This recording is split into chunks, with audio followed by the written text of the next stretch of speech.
Di malam doa bersama menuju Indonesia sehat ini ada beberapa poin sehat, yang 5 poin sehat. Yang pertama, sehat dari wabah penyakit corona. Insya Allah kita adalah orang yang paling sering cuci tangan. Subuh cuci tangan, duha cuci tangan, zuhur cuci tangan, asar cuci tangan, maghrib cuci tangan, isya cuci tangan. Dan kita adalah orang yang paling rajin menutup mulut. Karena kita orang yang perempuan dari sejak zaman Nabi SAW diajarkan untuk menutup mulut. Ketika orang bercadar menjadi inaan, ejekan, caci maki, sumpah serapah. Hari ini semua bercadar, laki-laki pun bercadar. Maka insya Allah kita sehat, batin kita sehat. Karena ketika orang terlalu ketakutan, maka imunnya turun. Maka kita, alhamdulillah, rasa takut kita sudah habis kepada Allah.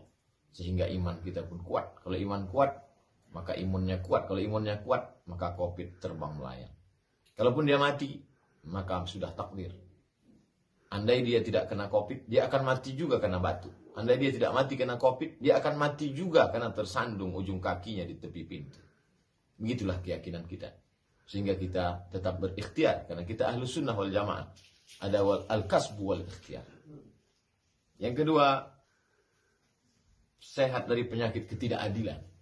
Karena kita diajarkan i'dilu huwa aqrabu littaqwa. Bersikap adillah. Karena adil itu membuat engkau lebih dekat kepada takwa. Bahkan ketika ada orang berbeda agama dengan kita pun kita tetap disuruh untuk bersikap adil. La yanhakumullahu 'anil ladzina lam yuqatilukum fid din wa lam yukhrijukum min diyarikum.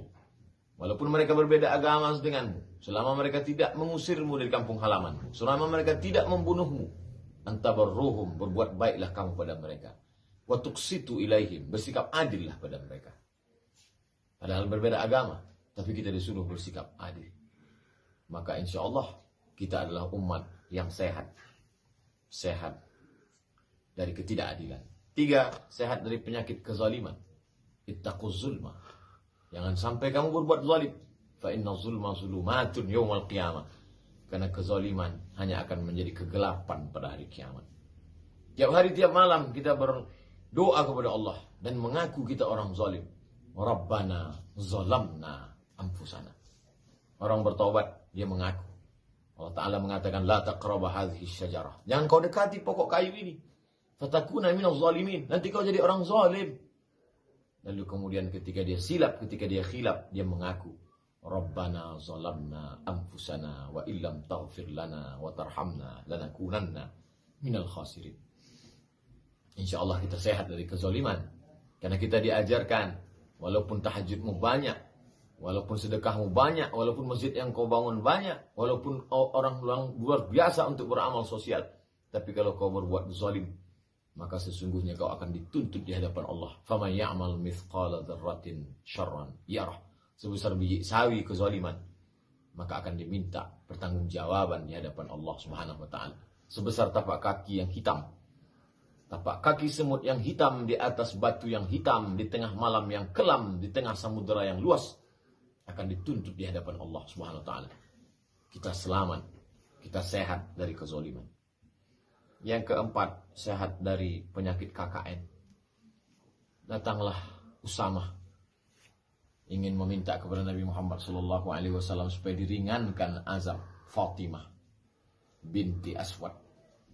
Lalu kemudian merah wajah Nabi. Inna ahlaka man kana qablakum. Orang-orang sebelum kamu dibinasakan, dicelakakan gara-gara ini. Idza saraqa fihimus syarif tarakuh. Oleh yang mencuri itu orang hebat, orang mulia, bangsawan, dibiarkan begitu saja. Wa idza saraqa fihimud dhaif. Tapi kalau yang mencuri itu orang yang lemah, maka dia aqamu alaihil had, mereka tegakkan hukum. KKN tidak pernah terjadi, tidak pernah berlaku dalam Islam. Ada Abu Bakar Siddiq, sahabat. Ada layaknya saudara kandung Sayyidina Ali. Tapi justru yang diajak untuk naik ke atas Jabal Sur adalah Abu Bakar Siddiq. Sedangkan yang seperti saudara kandung ini justru diletakkan di tempat tidur yang resikonya lebih besar. Padahal kalau menurut logika akal, sahabatlah yang diletakkan di tempat tidur. Yang seperti saudara kandung inilah yang akan diajak ke atas karena lebih selamat, resiko ini lebih besar. tapi saudara kandung diletakkan di sana. Nabi SAW mengajarkan, untuk urusan yang berat, letakkanlah saudaramu. Tapi kalau untuk yang ringan, ajaklah sahabat. Tidak ada istilah KKN dalam kehidupan Nabi Muhammad SAW. Kalau kita ikuti itu, insya Allah kita sehat dari KKN. Yang kelima, sehat dari penyakit moral dan maksiat. Ittaqu fitnatan la tusibanna alladhina zalamu minkum khassah. Takutlah kamu terhadap perbuatan maksiat, karena azabnya ketika datang dia tidak menimpa orang yang zalim saja. Ketika dia datang maka semua kena. La ta'murunna bil ma'ruf, ajak orang berbuat baik, wa la tanhauna 'anil munkar, larang orang berbuat munkar. La yusikanna ayya ba'athallahu 'alaikum iqaban. Aku khawatirkan, kata Nabi, nanti akan datang azab menimpa kamu akibat tidak meninggalkan perbuatan keji dan mungkar, dan akibat diam melihat perbuatan mungkar. Ketika azab itu datang, lalu kemudian kamu berdoa kepada Allah Subhanahu wa taala, fala yustajabu lakum. Doa kamu tak dikabulkan. Yang kukhawatirkan bukan kebatilan. Yang kukhawatirkan bukan maksiat. Yang kukhawatirkan adalah ketika orang baik diam melihat perbuatan maksiat. Yang kutakutkan adalah ketika orang yang melakukan perbuatan maksiat merasa benar, dan orang yang benar merasa salah untuk menegur pelaku maksiat. Insya Allah, selama masih ada amar ma'ruf nahi mungkar, selama masih ada lidah yang tidak pernah takut kepada orang yang zalim walaupun punya kekuatan, selamat kita. Maka sesungguhnya mereka bukanlah pengacau, mereka bukanlah perusak kebinekaan, mereka sedang menyelamatkan. Tapi memang orang yang tertidur lelap akan marah kalau ada yang membangunkan, menjaganya, karena mereka sedang lelap dalam perbuatan dosa dan maksiat.